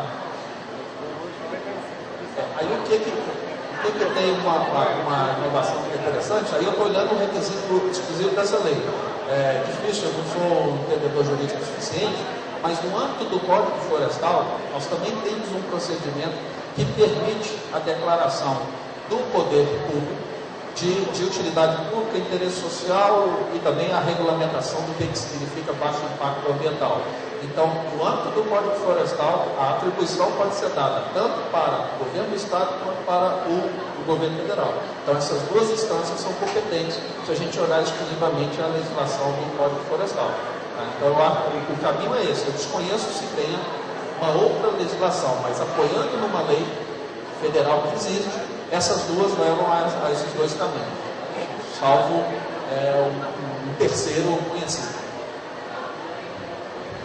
Secretário Guilherme, a respeito da redução do PIS e CONFINS, que ele é concedida para a pessoa jurídica, tanto nos investimentos que ele irá fazer, inclusive poderia repassar isso aos conjuntos de irrigação que ele compra. Eu te pergunto, isso é só exclusiva da pessoa jurídica ou física também? Falar nisso, pessoa jurídica e física, eu queria só dar um parênteses aqui sobre o ICMS que foi falado aqui. Hoje, quem está cuidando disso é a nossa Secretaria da Agricultura. Vocês, nós produtores, nós ficamos calados quase 4 anos. 4 anos já. Desde 2009, nós não temos direito a crédito de ICMS pessoa física. Agora, a pessoa jurídica tem. Isso é uma falta de isonomia. Porque se eu sou pessoa física, produzo um saco de milho, eu posso acreditar o ICM. E você, eu posso, que é pessoa física, você não pode. Jurídica, você pode, eu física não posso. Isso foi um direito que nos foi tirado em 2009, em fevereiro de 2009. Agora nós estamos tentando voltar, doutor Guilherme. E aí está se considerando uma pessoa física intermediária que atenda às exigências de uma pessoa jurídica, que faça a sua contabilidade e tudo. Aí eu pergunto, por que beneficiar uma pessoa jurídica e não uma pessoa física? Ou, no mínimo, que se trata igual? Deixa eu puxar um pouquinho de onde que nasceu esse rate, né? É uma lei federal de 2007 que pretende fazer um incentivo ao investimento na infraestrutura. Então, ali, na hora que foram colocados os setores, logicamente, esse rate ele foi feito para o investimento em energia elétrica e transporte, de forma geral. Então, era para trazer mesmo o setor privado para fazer um investimento ali. E no âmbito da tramitação no Congresso Nacional dessa lei, foi incluído o setor de irrigação. Como ela é uma lei voltada para a pessoa jurídica, ela só atende a pessoa jurídica nesse elemento. Acho que o importante colocar é que os incentivos fiscais eles estão claros na nova política de irrigação, a necessidade de se discutir incentivos fiscais. Então nós já estamos colocando um que atende a pessoa jurídica com algumas proposições no sentido de permitir a alteração na lei de 2007 para atender também a pessoa física, mas depende ainda de uma atuação do Congresso Nacional.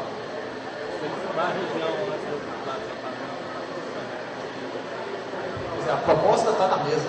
Nós fizemos essa proposta e levamos, porque no mundo agrícola tem que considerar a equivalência. É uma pessoa física, né? Normalmente é uma pessoa física. Isso a gente coloca para essa proposição. Acho um caminho. Tem um instrumento que funciona, conseguindo colocar o setor de irrigação dentro desse instrumento importante para o Brasil e tendo que fazer também evolução. Não só esse instrumento, como outros. Porque esse instrumento, ele parte do princípio que são poucos projetos. E projetos grandes. Então, é um projeto de uma hidrelétrica, é um projeto de uma ferrovia, são projetos bem grandes. Então, esse princípio, a gente aproveitou a situação para incluir a irrigação, mas temos que fazer adequações. E adequações é essa melhoria dos incentivos fiscais. Guilherme, Eduardo Bosco, mais uma vez. Eu tenho um cliente especificamente em Paraúna, Goiás. Ele está querendo fazer um barramento e ele procurou em Goiânia pediu para ele procurar em Paraúna, e realmente existe um incentivo por parte do município para fazer um barramento. E, para surpresa dele, esse barramento, o município ajuda, não sei como, acho que vai vir a pergunta, só que falou que esse barramento teria que ser doado para o município. Isso faz parte do Plano Nacional de Irrigação, ele procurou lá. Eu acabei de entender, até falei para ele, mas o senhor não está enganado, o senhor tem que doar. Ele falou, eu vou doar o que é meu por 20 anos. E parece que ele falou isso. E depois de 20 anos, o município poderia estar utilizando essa água como bem tecnológico e ele seria prioritário. Isso procede? Bom, só para o levantamento, isso aí na verdade é uma esperteza. Como é que funciona? O investimento por parte do governo, ele só pode se dar em áreas públicas e em investimento em infraestrutura pública. Para ele fazer um investimento em área privada, é um conceito que é chamado de subvenção econômica, mas é assim, para o governo investir em área privada, ele precisa de uma lei que permita esse investimento, que crie as condições. O que está sendo feito é a utilização de uma esperteza. Aproveita uma parte pública que está feita, então o barramento para consumo humano, tá? Para saneamento.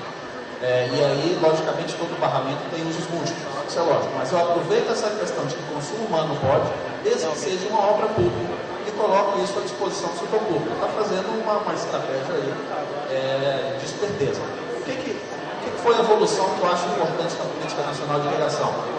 Ela permite ao setor público, e aí tanto o governo federal, o governo estadual e o governo municipal, apoiar o setor privado na construção de obras e no investimento na agricultura irrigada. Então ela permite, coloca algumas condições, eu tenho que ter um plano de bacia consolidado, eu tenho que ter um plano diretor. Então essa lei federal é o Congresso Nacional falando que o setor público pode repassar recursos, pode fazer investimentos diretos. Então essa lei apresenta uma inovação que permite a subvenção econômica, a subvenção essa que não poderia ser feita no passado. O que ele está falando, não, aí não mais. O que eu estou falando, o que ele está fazendo é isso. Você ter uma regulamentação que permite que uma obra pública que seja voltada para abastecimento humano possa ser construído o barramento, pode ser feito, mas tem que ser uma obra pública. O que ele está fazendo, ele está construindo em nome do setor público e repassando isso para o setor público. Ele está utilizando uma legislação prevista, tá, que permite essa discussão. O que eu estou colocando é que agora a legislação federal permite ao setor público investir diretamente apoiando o setor privado. Então não cabe mais fazer a doação, a cessão da área e depois a doação da obra para o setor público. Não precisa mais. Eles estão fazendo exatamente isso.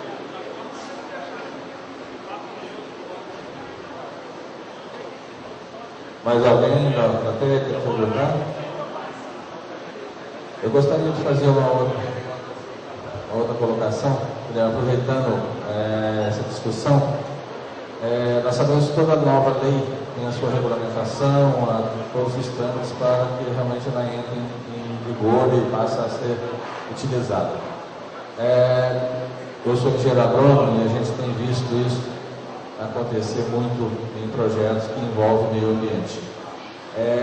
No caso, citando um exemplo de veredas, região de veredas, por exemplo, é considerado intocável porque você não teria como fazer uma nova vereda, né? Compensação. Né? Você não vai ter como criar uma nova vereda em outro lugar. No caso da suspensão de vegetação, você ainda pode replantar, pode fazer isso. Então eu gostaria que você colocasse alguma coisa a mais, como é que está sendo trabalhado isso, porque há biomas, microbiomas ali, que vão ser impossíveis de serem recompostos como são. Mas que, no entanto, aquilo de custo-benefício, aquele impacto, hoje o pessoal, talvez por despreparo, por só o técnico que eu digo, de quem avalia do IBAMA, do IF e tal, talvez por despreparo, eles não conseguem mensurar qual o real impacto ambiental de um barramento sobre uma vereda, por exemplo. O que está sendo realmente prejudicado, que extensão que está sendo prejudicada. Então, se isso não está muito bem claro nessa regulamentação, nessa legislação, vai ter a lei que permite fazer, mas os entraves, por conta de como compensar, acaba que impede que, na realidade, a coisa seja feita. Vou colocar qual que é a minha ideia da regulamentação. Na apresentação, eu falei do Conselho Nacional de Irrigação. Eu acho bastante interessante ter um conselho, um espaço institucional privilegiado que envolva o setor público, mas também o setor privado na discussão dos problemas. Então, a ideia minha, a forma de trabalhar, primeiro sair o primeiro decreto da presidência, que cria esse Conselho Nacional de Irrigação. E aí vai dar uma força para o setor para propor a parte da política pública mais vinculada a essas decisões. Então, a regulamentação das demais decisões tramita por esse conselho, que ele vai dar a sua opinião e vai ter a força suficiente para fazer inovações que dependam tanto de regulamentos, decretos ou portarias do ministro da Integração, ou até alteração no Congresso Nacional por meio da lei. Então é o caminho que nós estamos seguindo, é criar um espaço, um instrumento que foi criado pela lei, que é o Conselho Nacional de Irrigação, para sentar, discutir o problema, fechar qual é o caminho estratégico a ser seguido e fazer a melhoria da legislação atual, dos regulamentos atuais para a discussão dos problemas. Então, como fazer isso a partir do setor da agricultura irrigada organizado, tendo uma proposta única. E essa proposta, ela tramita, ela corre em diversas questões. Então, precisa ser sempre uma proposta que acaba sendo consensuada, mas temos que mostrar a força do setor de irrigação para que a gente possa sentar com o setor de meio ambiente para discutir qual é o caminho, como atender aos dois lados, como atender a proteção ambiental e como atender a produtividade. Então, essa é a estratégia que nós estamos vinculando. Eu estou seguindo essa estratégia muito mais porque a gente precisa de agilidade, a gente precisa que os instrumentos sejam ágeis. E aí, vou colocar uma ideia, né? Quando sai uma lei, normalmente se demora 2, 3 anos para sair um decreto que regulamenta a lei. Tá? Nós queremos ser ágeis. Como ser ágil? Criar uma coisa que já está mandada na lei, no Conselho. E todas as decisões passando pelo Conselho vai dar um poder maior a essa discussão para que ela seja aprovada rapidamente. Então é fatiar mesmo a regulamentação da lei. Esse Conselho está paritário, vai ser a nossa participação. Isso é muito importante. Lógico. Entendeu? Nós queremos estar nesse Conselho, queremos poder estar defendendo o nosso ponto de vista, do setor de irrigação, enfim, para que ele seja paritário, para que a gente realmente possa ter condição de defender nossos interesses. O Conselho é participação pública e privada. São entidades públicas e privadas, né? Então representam tanto o governo federal quanto governos estaduais. Então, o governo de Minas Gerais vai estar assentado nesse Conselho Nacional de Irrigação, mas também os produtores. Então, os irrigantes dentro de associações consolidadas. Né? Então, a gente inclui e permite a entrada de outros futuros participantes de forma interessante. O que é bom também colocar que essa estratégia de conselho, ela pode levar também a uma criação de conselhos estaduais e a uma criação de conselhos municipais. Então, o desafio de articular esse sistema de gestão é mostrar também, pela experiência do governo federal, pela forma que o governo federal atua, para induzir aos estados e municípios também criarem os espaços institucionais. Para quê? Para dar mesmo força ao setor, mostrar que o governo está disposto a criar espaço para que o setor venha, discuta e tenha as suas demandas negociadas. Obrigado. Eu queria que o professor André, que trabalha no consórcio de pesquisa e, por sinal, é professor da universidade privada, ele estava puxando minha orelha aqui que eu não fui claro na proposição. Que quando você tem uma experiência que nasceu muita coisa aqui, inclusive no trabalho também, junto com o pessoal de Araguari, é que é o consórcio nacional que trata da cadeia, por exemplo, do produto igual o café. Então, como é que na prática, com a vida da Secretaria Nacional de Irrigação, ela já poderia aproveitar uma experiência dessas vitórias, de juntar forças, o que ela tem de pronto no sentido de apoiar e fazer esse trabalho sobre todos os aspectos e muitas vezes utilizar o próprio modelo para trabalhar também com outras cadeiras. E o outro aspecto que eu sei que é difícil, mas é bom a gente sempre comentar, porque há uma preocupação sempre muito grande em todos esses trabalhos, ano a ano que a gente faz, com relação também ao assunto da energia. E se daria para você comentar alguma coisa, porque inclusive alguns verbos lá no projeto de lei. Para o final do começo, na verdade. O que é? Eu acho que primeiro colocar como instrumento da política nacional de irrigação são tarifas especiais de energia elétrica. Então já tem uma lei que permite o que a gente chama de tarifa verde no horário noturno, né? Então essa lei já funciona. Houve uma proposição de permitir a ampliação desse horário noturno. Tá? Proposição essa que foi vetada, fundamentada num quesito, que a discussão da redução do custo da energia elétrica está sendo para todos os consumidores, não só exclusivo para o setor de energia elétrica, como a aprovação da medida provisória. E aí foi interessante que no mesmo dia que saiu a lei de irrigação, saiu também a lei que permitiu a redução do custo da energia elétrica. Então essa é a razão do veto. O que nós temos de importante? Primeiro, que o setor de energia elétrica ele está fundamentado numa relação de negócio, uma relação de mercado. E o investimento no setor de energia elétrica são normalmente empresas hoje de capital aberto, mas empresas que nós temos que induzir a demanda e permitir vislumbrar que essa demanda seja lucrativa. Tá? Mas cabe também discutir subsídio direto do governo.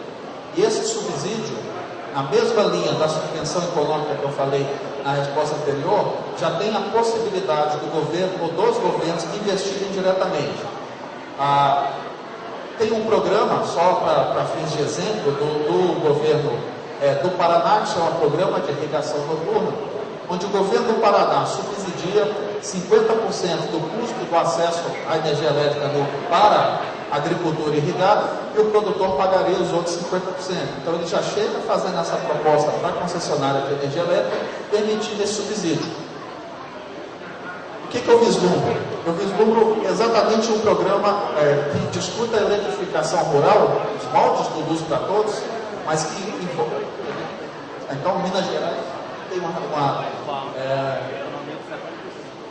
então Minas já tem esse subsídio. Esse subsídio que é de recursos do governo de Minas Gerais e não do setor elétrico em si. Então acho que esse é um caminho importante. Mostrar que o incentivo fiscal ao acesso à energia elétrica é permitido a partir da edição dessa lei.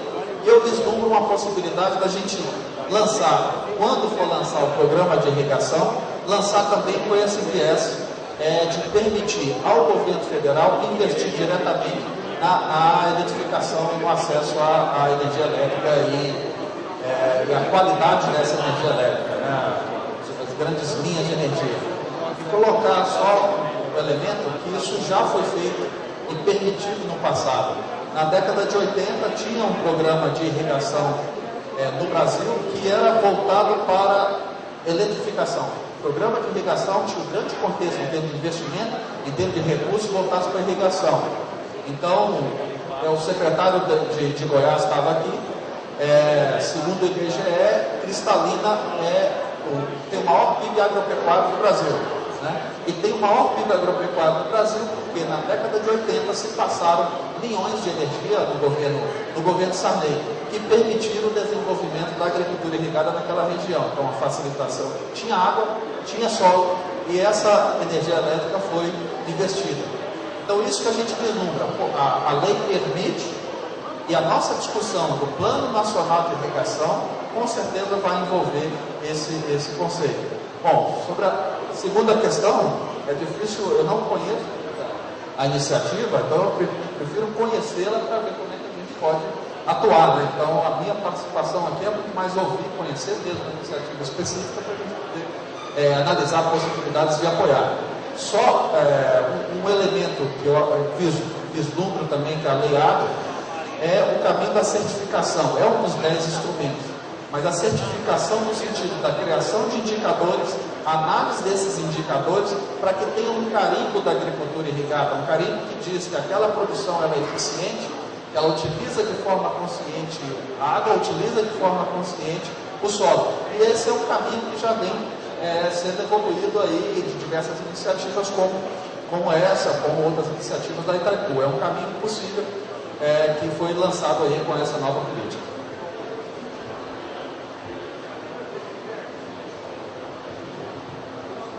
Mais alguma pergunta, gente? Bom, então, não havendo mais perguntas, a gente gostaria de agradecer a todos da mesa pelos esclarecimentos aí, a classe de produtores rurais principalmente, e falar para os senhores que está sendo servido lá no fundo do auditório, no Coffee Break, e logo em seguida vocês poderão visitar os nossos estandes internos e externos. Muito obrigado a todos. Está encerrada a sessão.